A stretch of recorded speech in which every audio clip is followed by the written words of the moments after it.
What does a day in Barack Obama's life actually look like? From his 7 a.m. wake-up call to working past midnight in the treaty room, the 44th president's daily routine reveals the hidden reality behind America's most powerful office. You're about to discover Obama's exact morning workout, his family dinner ritual with Malia and Sasha, the intense situation room meetings where he authorized the bin Laden raid, and the late-night habits that kept him going on just 5 hours of sleep. This isn't the polished public persona you see in press conferences. This is the real schedule, the actual decisions, and the personal moments that defined his presidency. By the end of this video, you'll understand why Obama called being president the loneliest job in the world, and how he balanced leading a nation with being a father and husband. Stick around, because at minute 32, I'll reveal the surprising late-night snack Obama ate every single night without fail, and it's not what you'd expect from the leader of the free world. Before we dive in, if you enjoy deep dives into historical figures and want to see more content like this, hit that like button and subscribe to the channel. Drop your city and local time in the comments below. I love seeing where you're all watching from around the world. Now let's step into an ordinary day in 2014 at the White House. At 7 a.m. sharp, the phone on the bedside table rings with mechanical precision. A voice on the other end delivers the same message every morning. Mr. President, it's your 7 a.m. wake-up call. Barack Obama stirs in the presidential bedroom, the four-poster bed with its Italian linens, a far cry from his childhood in Hawaii and Indonesia. Beside him, Michelle shifts slightly, and for a brief moment, they lie together in the soft morning light streaming through the tall windows overlooking the South Lawn. Obama later said this moment became his favorite part of each day, those few minutes of lying in bed practicing the gratitude exercise his mother taught him decades ago. He runs through a mental checklist: grateful for health, for the ability to wake up without pain, to move freely; grateful for family, for Michelle beside him and his daughters, sleeping safely down the hall; grateful for another day to get things right, to make decisions that might improve lives, to serve the country that gave his family so many opportunities. The ceiling above him shows pristine white paint, maintained by a staff that ensures every inch of this historic building gleams. But gratitude cannot hold back the demands of morning forever. The weight of the office begins settling onto his shoulders even before his feet touch the floor. There are briefings waiting, decisions pending, crises developing on the other side of the world while he slept. The president takes one more deep breath, centering himself for what lies ahead, then swings his legs over the side of the bed. His feet find the floor that countless presidents before him have walked, and the day begins in earnest. By 6:45 a.m., Obama is dressed in workout clothes, heading to the White House gym. He pulls on his white Asics sneakers and black White Sox cap. This 45-minute routine is non-negotiable, 6 days a week without exception. The gym is modest but well-equipped with weights, a treadmill, an elliptical machine, and a stationary bike. His personal trainer of 20 years knows every muscle and limitation. The workout begins with weights, curls using 25-pound dumbbells, lunges that burn his quads, bench presses that remind him he's 53. Between sets, his mind wanders through the day ahead. National Security Council meeting about ISIS, phone call with Chancellor Merkel, speech drafting, Rose Garden bill signing, lunch with senators. After weights comes cardio, 15 minutes on the treadmill, watching CNN with closed captions, scrolling headlines about congressional gridlock and international tensions. Then 15 minutes on the elliptical, that smooth gliding motion almost meditative compared to pounding the treadmill. His mind processes Malia's upcoming college visits, healthcare law challenges, the endless inputs that bombard a president. Here in the gym, with endorphins flooding his system and muscles burning, the tasks feel manageable. Everything feels more manageable after a good workout. By 7:30 a.m., Obama is soaked with sweat, breathing hard but energized. His trainer offers final notes about form and wishes him luck with the day's challenges. By 7:45 a.m., showered and dressed in his presidential uniform of white shirt and dark suit, Obama joins his family for breakfast. The meal is simple: scrambled eggs, hash browns, whole wheat toast. Obama doesn't drink coffee, preferring orange juice and tea. Malia, 16, balances her phone with toast while discussing The Great Gatsby from literature class. Sasha, 13, describes lunchtime drama with friends. Michelle shares details from her afternoon meetings. The dogs, Bo and Sunny, patrol beneath the table for dropped food. This 90 minutes from dinner through bedtime at 8:30 p.m. represents what Obama later called his most replenishing time. He helps with homework, reviews Sasha's math problems, and they watch TV together as a family. Normal life continuing despite extraordinary circumstances. These moments remind him why the job matters, connecting every policy decision back to this table and these three people. By 8:20 a.m., the girls head out with their security detail. Obama kisses Michelle goodbye and walks the 30-second commute to his office, using those moments to shift from father to president. The Oval Office at 8:30 a.m. has soft golden light streaming through tall windows. The resolute desk already holds stacks of briefing books in blue folders. Obama's first action is reading newspapers, actual paper that rustles and smudges fingers. The New York Times cover to cover, then the Washington Post, Wall Street Journal, and Chicago papers. This 30-minute ritual shows him how information filters to the public and how his policies are being interpreted. At 9 a.m., the presidential daily brief begins. Robert Cardillo, Deputy Director of National Intelligence, leads the briefing with John Brennan and Dennis McDonough. Obama reads on his iPad, intelligence about terrorist cells in Yemen, North Korean nuclear facilities, Russian troop movements near Ukraine, Chinese economic activities. He asks sharp questions, probing for certainty, testing assumptions, wanting confidence levels behind each assessment. The briefing runs 45 minutes today because the Russian situation demands deeper analysis. After intelligence comes the economic daily briefing. The Council of Economic Advisors reviews overnight markets, disappointing employment data, housing starts, manufacturing indices. Obama pays close attention, understanding these numbers translate into families deciding about college or healthcare. His team presents options for stimulus spending and infrastructure investment. Senior advisors then cycle through rapidly.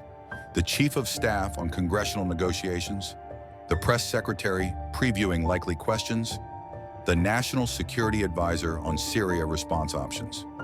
By 10:30 a.m., Obama is in the Situation Room for a National Security Council meeting about ISIS. The windowless conference room features a long table surrounded by leather chairs, screens displaying maps and video feeds from around the world. Today's focus, the extremist group capturing territory across Iraq and Syria, creating a brutal proto-state that threatens regional stability. Military commanders appear via video conference from Central Command, walking through operational plans. General Lloyd Austin points to maps showing ISIS positions, supply routes, financial networks. The chairman of the Joint Chiefs provides military options. Airstrikes could degrade ISIS, but won't defeat an enemy embedded in cities. Ground forces would work better, but are politically impossible. The Secretary of State, fresh from Middle Eastern capitals, provides diplomatic context. Turkey worries more about Kurds than ISIS. The Saudis want Assad overthrown, but won't fight ISIS themselves. Iran opposes ISIS, but cooperating with Iran creates other problems. Jordan and UAE will help but can't carry the burden alone. Obama listens more than speaks, a deliberate strategy. By speaking last, everyone shares views unfiltered by his preferences. The discussion grows heated as defense and CIA clash over arming Syrian rebels. Airstrikes might help Assad. Armed rebels might lose weapons to extremists. Doing nothing lets ISIS strengthen. There are no good options, only less bad ones. The 90-minute meeting ends with assignments distributed, timelines established, follow-up sessions scheduled. Obama has pushed everyone to think second and third order effects, to prevent mission creep, to maintain realistic expectations about what military force can achieve. Around 6:15 p.m., Obama returns to the residence. By 6:30, the family gathers for dinner. Salmon with roasted vegetables, served family style. The Obamas avoid carbs in the evening, focusing on proteins and vegetables. Conversation flows naturally. Malia discusses college tours planned for spring, excited and terrified about leaving home. Obama asks careful questions about what she wants in a school, sharing his own Columbia experience. Sasha describes a history project about the Constitutional Convention, wrestling with the moral complexities of the Three-Fifths Compromise. Michelle shares details from meetings about school nutrition standards and her upcoming visit to military families. The dogs patrol beneath the table, masters of looking simultaneously adorable and starving. Their performance works particularly well on Sasha. After dinner, Obama helps clear plates, insisting on this small gesture toward normalcy. The girls load the dishwasher, another deliberate task to ground them. The evening continues with homework help. Obama sits with Sasha, reviewing math problems, working through algebraic equations together. Malia works independently on an English essay, occasionally reading passages aloud. Around 7:45, they watch Parks and Recreation together, crowded on one couch with the dogs at their feet. By 8:20, the girls begin bedtime routines. Obama checks on Malia, wishes her good night. Sasha gets a longer ritual, Obama sitting on her bed's edge, asking about her day, offering reassurance. By 8:35, both daughters are settled. Obama has a few minutes with Michelle before his night shift begins. By 7:45 a.m., showered and dressed in his white shirt and dark suit, Obama joins his family for breakfast. The meal is simple: scrambled eggs, crispy hash browns, whole wheat toast. Obama drinks orange juice and tea, never coffee. Malia, 16, discusses The Great Gatsby from literature class, asking what Fitzgerald meant about the American dream. Sasha, 13, describes friend drama from lunch. Michelle shares details about her school nutrition meetings. The dogs, Bo and Sunny, patrol beneath the table, hoping for dropped food. This family time is sacred, deliberately carved from a schedule that would devour every hour if allowed. Obama helps with homework, signs permission slips, listens to stories about teachers and friends. These moments, he later wrote, replenished him in ways nothing else could. Every policy decision connected back to this table and these three people. By 8:20 a.m., the girls head out with their security detail. Obama kisses Michelle goodbye and walks the 30-second commute to his office, using those moments to shift from father to president. His stride lengthens, his shoulders straighten, his mind clicks into gear. By the time he reaches the Oval Office door, the transformation is complete. Around 9 p.m., Obama retreats to the treaty room, his private office that becomes his command center after dark. The Victorian desk has occupied this space since Grant's administration. The room holds family photos, one of his Grammy Awards, and stacks of threatening to overflow books. This is where Obama does his deepest thinking and most important writing between 9 p.m. and midnight. Tonight, he works through briefing memos about next week's budget meeting, position papers on financial regulation, draft executive orders, and late intelligence reports. He reads everything, making margin notes, asking questions, challenging assumptions. His staff knows he'll have read every page by morning and will remember details from footnotes. He also reads 10 letters selected daily from thousands arriving from ordinary Americans. Tonight, a woman from Ohio who lost health care when insurance dropped her for pre-existing conditions. A veteran struggling to find work after Afghanistan. A business owner thanking Obama for a loan program. A Florida man who disagrees vehemently but politely with his policies. These letters pierce the White House's insulation, connecting him to lives his decisions affect. Around 10:30 p.m., Obama checks ESPN on his iPad. Warriors beat Cavaliers. White Sox lost again. He plays words with friends between work sessions. By 11 p.m., he's drafting his climate change speech, typing quickly, finding his rhythm. He keeps water nearby but no coffee, relying on natural night owl tendencies. His only snack, famously, is exactly 7 lightly salted almonds. 7, not 6, not 8. Then back to work. The weight of presidential decisions never lifts, but one stands out: the raid that killed Osama bin Laden. That operation, authorized in April 2011 and executed May 1st, represented everything difficult about presidential decision-making. The intelligence was imperfect. The risks were enormous. Yet the opportunity to bring justice for September 11th demanded action. Months of Situation Room meetings involved intelligence analysts presenting their case with varying confidence. Military planners, gaming scenarios, political advisors worrying about failure. Obama insisted on honest debate. Joe Biden pushed back against consensus, asking hard questions. Defense Secretary Robert Gates, remembering the failed 1980 hostage rescue in Iran, worried about another disaster. Obama called it a 50-50 proposition. He couldn't guarantee success or promise it wouldn't trigger a crisis with Pakistan or result in dead Navy SEALs, but he believed the risk was worth taking. On May 1, 2011, he gathered with his team in the Situation Room to watch in real time. The famous photograph captures the intensity. Obama on a folding chair in his golf clothes, Hillary Clinton's hand over her mouth, Joe Biden clutching rosary beads, Robert Gates staring stonily. Obama arrived just as one helicopter crashed during insertion. Not an ideal start, he thought, stomach dropping. The SEALs adapted and proceeded. Admiral McRaven, commanding from Afghanistan, provided calm updates via video. When confirmation came that they'd found and killed a tall man matching bin Laden's description, the room exhaled collectively. Later that night, after announcing the news and hearing USA chants outside, Obama reflected on the service members who risked their lives in the September 11th families who might find peace.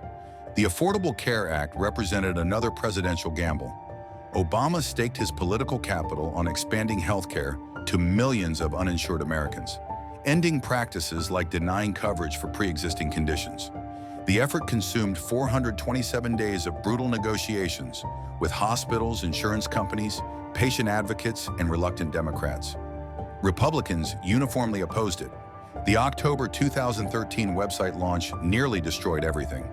Healthcare.gov crashed, becoming ammunition for critics. But Obama's team fixed it, gradually and painfully. Enrollment grew. Millions gained coverage.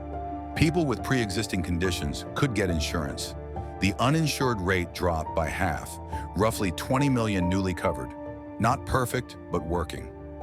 By 11:30 p.m., Obama's eyes feel heavy. He's been awake since 7 a.m., made dozens of decisions, attended countless meetings, read hundreds of pages, worked out, spent time with family, and governed a nation. He permits himself 30 minutes of reading before bed, picking up a novel for mental escape. Fiction takes him out of the policy, debates, and political calculations into someone else's story. Around midnight, Obama turns off the light and settles into bed beside Michelle. 5 hours of sleep before the 7 a.m. wake-up call starts the cycle again. 5 hours to let his body recover and his unconscious mind process the day before rising to do it all again. His day, this ordinary day filled with extraordinary responsibility, reveals what presidential leadership actually looks like. Not magic or mysticism, but discipline and routine. Working out even when tired because it makes everything else possible. Reading briefing papers thoroughly because details matter. Having dinner with family because love sustains you. Staying up late for work that quiet hours allow. Making hard decisions without perfect information and accepting responsibility. Obama's schedule reflects choices about what kind of president and person he wants to be. The morning workout says discipline matters. The family dinner says relationships matter. The late night reading says preparation matters. The bin Laden raid authorization says courage matters. The healthcare push says persistence matters. The sun will rise tomorrow over Washington, streaming through the White House windows, and Obama will stir at his 7 a.m. wake-up call. The day begins again, the rhythm continuing, the work persisting. This is governance stripped of glamour, revealed as the hard, grinding work of trying to make things better. If you found value in this journey through a presidential day, please like this video and subscribe to the channel. Drop a comment sharing your thoughts or your own experiences with leadership. Thanks for watching, and I'll see you in the next one.